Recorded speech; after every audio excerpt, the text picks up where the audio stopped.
বাংলাদেশের শিক্ষার হার প্রতিনিয়ত বৃদ্ধি পেলেও সে তুলনায় পর্যাপ্ত কর্মসংস্থানের সুযোগ তৈরি হচ্ছে না। ফলে দেশের জনসংখ্যার একটি বড় অংশই এখনও বেকার রয়ে গিয়েছে। ২০২২ সালে বাংলাদেশের তরুণদের মধ্যে মোট বেকারত্বের হার 10.6%। এই বেকার জনসংখ্যার মধ্যে অনেকেই ব্যবসায় আগ্রহী হলেও পর্যাপ্ত ক্যাপিটালের অভাবে নিজে থেকে ব্যবসা শুরু করতে পারে না। যদিও ব্যবসা শুরু করতে সবসময় যে বড় ইনভেস্টমেন্ট প্রয়োজন এমন না। বর্তমান সময়ে স্বল্প পুঁজি নিয়েও বিভিন্ন ধরনের ব্যবসা করার সুযোগ রয়েছে। এই কথার সাথে আমি একমত। বর্তমান সময়ে স্পেশালি আইটি ইন্ডাস্ট্রিতে ইনফরমেশন অ্যান্ড টেকনোলজির যে বুমটা আসলো, ওই বুমটা আসার পরের থেকে ব্যবসা শুরু করার জন্য যে ক্যাপিটাল প্রয়োজন, এই ধারণাটা ভ্যালু কমা শুরু করছে। তার কারণ একটা সময় ছিল যখন ব্যবসা করতে হলে আপনার দোকান দিতে হইতো, আপনার কারখানা দিতে হইতো, আপনার অফিস লাগতো, আপনার এমপ্লয়ি লাগতো, আপনার লেবার লাগতো, আপনার ম্যানুফ্যাকচারিং এ যাইতে হইতো, অনেক কিছুর দরকার ছিল। ইন্টারনেট আসার পরে এবং ইন্টারনেটের পেনিট্রেশন বাংলাদেশে আসার পরে আমরা বুঝতে পারছি যে ব্যবসা করতে আসলে অত কিছু লাগে। আমার মাথায় যদি ইউটিলাইজ করার মতো স্কিল থাকে এবং আমি যদি বুঝি, ম্যাপ করতে পারি আমার মাথার মধ্যে যে কোন জিনিস নিয়ে কিভাবে গেলে ভালো হয়, তাহলে ১,০০০ থেকে ৫,০০০ টাকার মধ্যেও অনেক ব্যবসা দাঁড় করানো সম্ভব। জাস্ট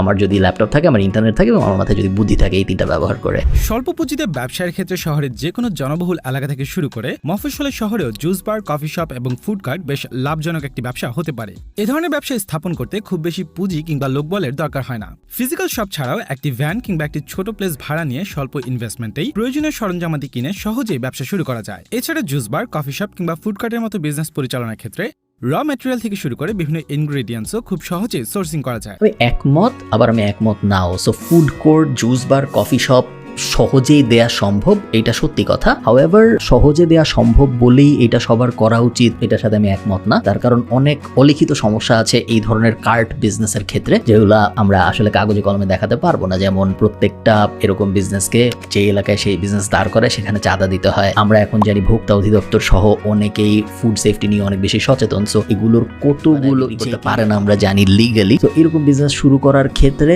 আমি বলবো, এবং এটা যেহেতু খুব বেশি স্কেল করাও সম্ভব না, বলবো এর থেকেও ভালো বিজনেস প্রবাবলি আছে। ফুড কার্টের ক্ষেত্রে বার্গার, চাউমিন, মোমোর মতো আইটেমগুলো কাস্টমারদের কাছে বেশ জনপ্রিয়। এছাড়া কফি কার্ট কিংবা ফুড কার্টের জন্য প্রয়োজনীয় ইনগ্রেডিয়েন্টসগুলো এখন দেশের যে কোনো প্রান্ত থেকেই সোর্সিং করে নিয়ে যাওয়া সম্ভব এবং অনেক ক্ষেত্রে বেশ কিছু ইনগ্রেডিয়েন্ট নিজে থেকেই তৈরি করা যায়। এই ধরনের বিজনেসের জন্য যেসব ইনগ্রেডিয়েন্টসের প্রয়োজন পড়ে সেগুলোর দামও তেমন বেশি হয় না, যার কারণে জুস বার, কফি শপ এবং ফুড কার্টের মতো বিজনেস থেকে বেশি পরিমাণে মার্জিন রেখে লাভও করা সম্ভব। এটা সত্যি কথা। সো ভিডিও টাইটেলটা, যে ভিডিওটা আমরা দেখছি, সেটা হলো স্বল্প পুঁজির 5টা বিজনেস আইডিয়া, এবং আই এগ্রি এটা স্বল্প পুঁজির, খুব বেশি টাকা পয়সা খরচ হবে না এরকম একটা ব্যবসা দাঁড় করাতে। আমার মনে আছে আমরা গত বছর কথা বলছিলাম একটা late night fuchka delivery service চালু করার জন্য, যেখানে রাত 12টা থেকে ভোর 5টা পর্যন্ত, এবং রাত 12টা থেকে ভোর 5টায় ঢাকার ভিতরে যে ফুচকা বা চটপটি অর্ডার দিবে, আমরা বানায় আমাদের অফিসের ভিতরে তার বাসায় ডেলিভারি পাঠিয়ে দিব। পরবর্তীতে আর করা হয়নি, বাট এটা করতে পারলে সুবিধা যেটা হতো, এমনিতে তো ফুচকা চটপটি অ্যাভেলেবল সব জায়গায়, হাউএভার রাত 12টা থেকে ভোর 5টার মধ্যে আসলে কোথাও অ্যাভেলেবল না। সো ওশেনটা আসলে ব্লু ওশেন না, বাট আপনি টাইমিং ফ্যাক্টরটাকে এনেবল করে ওটাকে একটা ব্লু ওশেন স্ট্র্যাটেজি বানায় ফেলতে পারতেও পারেন। চাকরিজীবী এবং ব্যাচেলারদের জন্য অন্যতম একটি সমস্যা হচ্ছে দুপুরে লাঞ্চ। আপনি যদি ফুড সেক্টরে বিজনেস করার আগ্রহ থাকে কিন্তু পর্যাপ্ত ক্যাপিটালের অভাবে বিজনেস স্টার্ট করতে পারছেন না, সেক্ষেত্রে স্বল্প পুঁজির মধ্যে কেটারিং সার্ভিস ও ক্লাউড কিচেন ব্যবসা একটি লাভজনক অপশন হতে পারে। যে কেউ চাইলে নিজের বাসা থেকে কিংবা ছোট্ট একটি স্পেস ভাড়া নিয়ে খুব সহজে কেটারিং বা বাংলাদেশে গত এক দশকে ব্যবসা বাণিজ্যের ব্যাপক প্রসার হয়েছে এবং প্রতিনিয়তই নতুন নতুন প্রতিষ্ঠান কার্যক্রম শুরু করেছে, যার কারণে কেটারিং সার্ভিসের চাহিদাও প্রতিনিয়তই বেড়ে চলছে। ফলশ্রুতিতে অফিস আদালতগুলোতে সুস্বাদু ও স্বাস্থ্যসম্মত খাবার রিজনেবল প্রাইসে ডেলিভারি দেওয়া একটি সলিড ইনকাম সোর্স হতে পারে। কেটারিং এবং অফিসের ভিতরে খাবার সাপ্লাই দেওয়া, বা ইন্ডিয়ায় যেটা ডাব্বা সার্ভিস এরকম বলা হয়, এই জিনিসটা শুনতে অনেক ভালো শোনায়, বাট আসলে এই জিনিসটা অত ভালো ব্যবসা না। ইন জেনারেল মনে রাখবেন সবসময়, যেই ব্যবসায় বেশি লজিস্টিক সেই ব্যবসা সবসময় কঠিন ব্যবসা। যেই ব্যবসায় আপনার 50 জনের সাথে কথা বলতে হবে, ডেলিভারি ম্যানেজ করতে হবে, টাইম বাউন্ড, দুপুরের মধ্যেই খাবার পাঠাইতে হবে, তার মানে সকাল থেকে কাজ শুরু করতে হবে, সকাল থেকে আমার র ম্যাটেরিয়াল কিনতে বাজারে যাইতে হবে, এই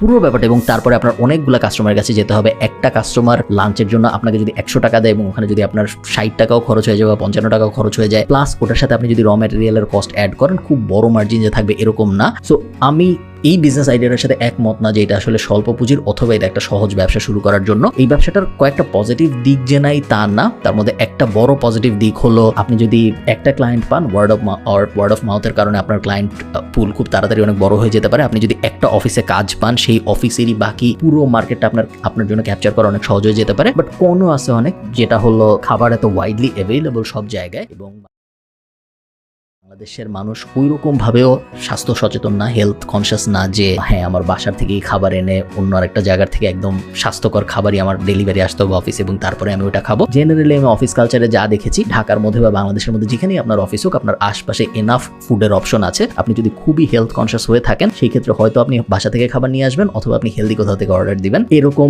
একটা কেটারিং সার্ভিস থেকে রেগুলার মডেলে আপনি কেটারিং করতে যাবেন নাকি আমি ঠিক শিওর না বাংলাদেশের জন্য। ইন্টারন্যাশনালি যদি বলি, এই জিনিস কিন্তু মানুষ বাসায় বসেও করতেছে। সো বাসায় বসে করতেছে ইন দ্য সেন্স যে বাসায়ও অর্ডার দিচ্ছে, এমন না যে শুধু অফিসেই ক্যাটারিং সার্ভিস যাচ্ছে, বাসায়ও যাচ্ছে। হ্যালো ফ্রেশ সহ অনেকগুলো কোম্পানি আছে যাদের পুরা বিজনেসটা দাঁড়াই আছে এই কনসেপ্টের উপর ভিত্তি করে যে আমি খাবার বানাবো অথবা আমি ইনগ্রেডিয়েন্ট রেডি করে তোমার বাসায় পাঠাবো এবং তারপরে তুমি তোমার বাসায় রান্না করবা। সো অফিসেও না, বাসায়। সো ইন্টারন্যাশনালি যে জিনিসটা হয়েছে সেটা বাংলাদেশেও হয়তো হবে, বাট এত লজিস্টিক হেভি এই বিজনেস যে আমি বলবো না এটা স্বল্প পুঁজির, এবং আমি ডেফিনেটলি এটাও বলবো না যে এটা সহজ। ইনফ্যাক্ট এটা আমার মতে সবচেয়ে কঠিন ব্যবসাগুলো।